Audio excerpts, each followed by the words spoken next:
बहुत बार दोस्तों हम लोग पैसा लगाते हैं और ये सोच के लगाते हैं कि हमारा पैसा आगे ही बढ़ना चाहिए, 1 साल में डबल हो जाए, 3 साल में डबल हो जाए, लेकिन ऐसा हो नहीं पाता। बहुत बार हमारा पैसा ऐसे पोर्टफोलियो में फंस जाता है जहाँ पे आधे शेयर हमारे लाल में चले जाते हैं, यानी कि नुकसान में बैठ जाते हैं। तो दोस्तों हमें अपने पोर्टफोलियो को मेंटेन करना बहुत जरूरी है। बहुत सारे शेयर हमारे ऐसे होते हैं जहाँ पे हम चाहते हैं कि हमारा पैसा सेफ रहे और काफ़ी हद तक पैसा हमारा रिस्क में जाए, लेकिन मैं आज आपको ऐसे कुछ शेयर के बारे में बताने वाला हूं, या यूं कहिए कि ऐसे सेक्टर के बारे में बताने वाला हूं जहां पे आपका पैसा ऑलमोस्ट सेफ ही रहता है। सेक्टर से मेरा मतलब है दोस्तों जो नेसेसिटी है लोगों की, जैसे कि किसी भी घर में कुछ पैसा आया है तो सबसे ज़्यादा वो पैसा किस ज़रूरतों में जाता है। आपने ऐसे सेक्टर ढूंढ के बताने हैं कि ऐसा पैसा हमारा जो जाएगा सबसे ज़्यादा वो कहाँ जाएगा और क्या वो सेक्टर हमारे लिए फ़ायदेमंद है कि नहीं है।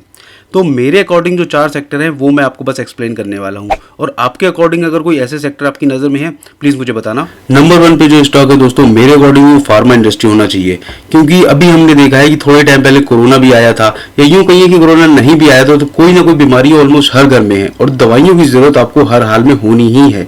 तो फार्मा स्टॉक से रिलेटेड मैं जितने भी शेयर हैं ऑलमोस्ट आपके सामने कुछ शेयर करने वाला हूं। कुछ स्टॉक दोस्तों मैंने आपके सामने खोले हैं, आप देख सकते हैं उनको, लेकिन पहले बता दूं दोस्तों ये इन्वेस्टमेंट की सलाह तो बिल्कुल नहीं है कि आप इसमें इन्वेस्ट कर दो। इन्वेस्टमेंट से पहले दोस्तों फंडामेंटल देखना बहुत ज़रूरी है। जैसे आपके सामने ही देख लो, ये मार्केट कैपिटल कितना है कंपनियों का, कंपनियाँ प्रॉफिट दे रही हैं कि नहीं दे रही हैं, कंपनी का पी रेशियो कितना चल रहा है, कंपनियों का पी रेशियो देख लो, आप पीबी रेशियो देख लो, और ये कितने प्रॉफिटेबल में है, आरओई कितना है, बहुत सारी बातों को दोस्तों ध्यान रखना पड़ता है।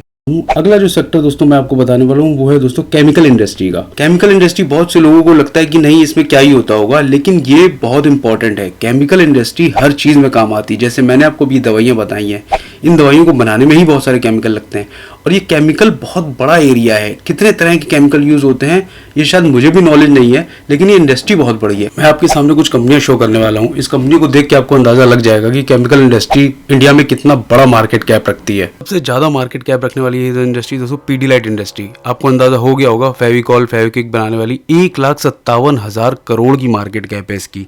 एसआरएफ इंडस्ट्री देख सकते हो आप। दीपक नाइट्राइट का तो नाम आपने सुना होगा, रॉ मटेरियल केमिकल प्रोवाइड करती है। टाटा केमिकल्स देख लो आप, टाटा इंडस्ट्री भी केमिकल में 27,000 करोड़ की मार्केट कैप के साथ। आपको इस छोटे से डाटा से पता चल गया होगा दोस्तों कि ये मार्केट कैप कितना बड़ा है। कैस्ट्रॉल इंडिया ये देख लीजिए, इंजन ऑयल के लिए काम आती है। तो केमिकल कितने तरह के काम में इन्वॉल्वमेंट है ये आप देख सकते हैं। एक नज़र इस पर डालिए दोस्तों। ये खेतों में डलने वाले केमिकल हैं जो कीटनाशक डाले जाते हैं, इनकी मार्केट कैप देख लो आप। यूपीएल लिमिटेड 46,000 करोड़ की मार्केट कैप है। अब आप अंदाज़ा लगाओ केमिकल कहाँ है और कितना बड़ा है। क्या खेतों में केमिकल डलने बंद हो जाएंगे? मुझे नहीं लगता लंबे टाइम तक ऐसा होने वाला है। ये इमेज दोस्तों मैं आपको एग्जांपल के लिए बता रहा हूँ कि आपने आंख बंद करके पैसा नहीं लगा देना। अब आप इसी में दीपक नाइट्राइट का अंदाज़ा देख लो, 1 साल में इसने 28% का निगेटिव रिजल्ट दे दिया है। इसलिए दोस्तों मैं कह रहा हूँ कि इन्वेस्टमेंट से पहले भी हमें सेक्टर का तो अंदाज़ा लगाना ही है, लेकिन कंपनियाँ उसमें से कौन सी अच्छी हैं एक बार ये चेक करना बहुत ज़रूरी होता है। कई बार हमारा अगर 1 साल तक अगर 30% का निगेटिव रिटर्न जा रहा है तो हमारा मन टूट जाता है। इसलिए हमें इन चीज़ों का भी ध्यान रखना है। अगला इंपॉर्टेंट सेक्टर है दोस्तों एनर्जी का सेक्टर। एनर्जी आप समझ गए होंगे, बिजली जो हमारे घर में आ रही है, और ये सेक्टर की मार्केट कैप कितनी बड़ी है। हालांकि इसमें बहुत कम ही लोग आ पाएंगे क्योंकि ये छोटे मोटे लोग लाइसेंस तो ले ही नहीं पाएंगे। इसका प्लांट लगाने के लिए भी आपको बहुत एक्सपीरियंस चाहिए, जगह चाहिए, बहुत बड़ी मशीनरी चाहिए।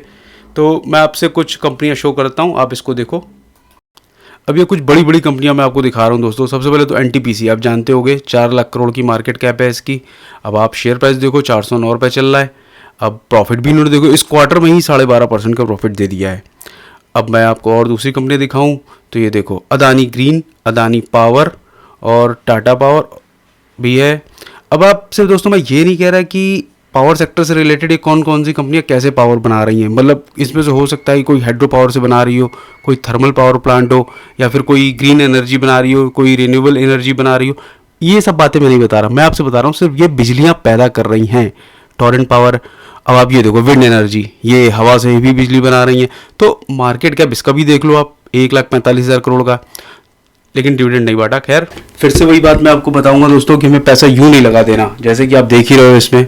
अब ये देखो आप, 1 महीने में सबसे ज्यादा रिटर्न देने वाली कंपनी है अदानी पावर, 45% का रिटर्न दे दिया। लेकिन हमने तो शेयर खरीदा है, क्या हमारे शेयर में इतना रिटर्न मिला? हमको नहीं मिला होगा। और आपसे ये छोटा सा स्टॉक था सुजलॉन एनर्जी का दोस्तों, 1 साल में इन्होंने 230% का रिटर्न दे दिया। आप देख लो 20 रुपए से लेके सीधा 78 आ गया 1 साल के अंदर। यानी कि आपने 1 लाख रुपए लगाए होते, 1 साल में 3.5 लाख रुपए हो गए हैं। तो आप अंदाजा लगा सकते हो कि आपने सही ढंग से सही टाइम पे कौन सा स्टॉक खरीदा है। ये जानना बहुत जरूरी होता है एनर्जी सेक्टर में भी। चौथा सेक्टर दोस्तों वैसे तो बहुत सारे हो सकते हैं, बहुत सारे ऑप्शन भी हैं, लेकिन मैं आपको इस टाइम पे जो बताने वाला हूँ चौथा, मेरे लिए तो दोस्तों वो आईटी इंडस्ट्री होना चाहिए। टेक्नोलॉजी से रिलेटेड आईटी इंडस्ट्री के काम बहुत सारे हैं इस टाइम पे देश में। दोस्तों आपको मैं डाटा दिखा रहा हूँ, ये देखो टीसीएस का 16 लाख करोड़ मार्केट कैप। ये देश की सबसे बड़ी कंपनी है, किसी भी सेक्टर में, किसी भी इंडस्ट्री में इससे बड़ी कंपनी कोई नहीं है अपने देश में प्रेजेंट टाइम पे।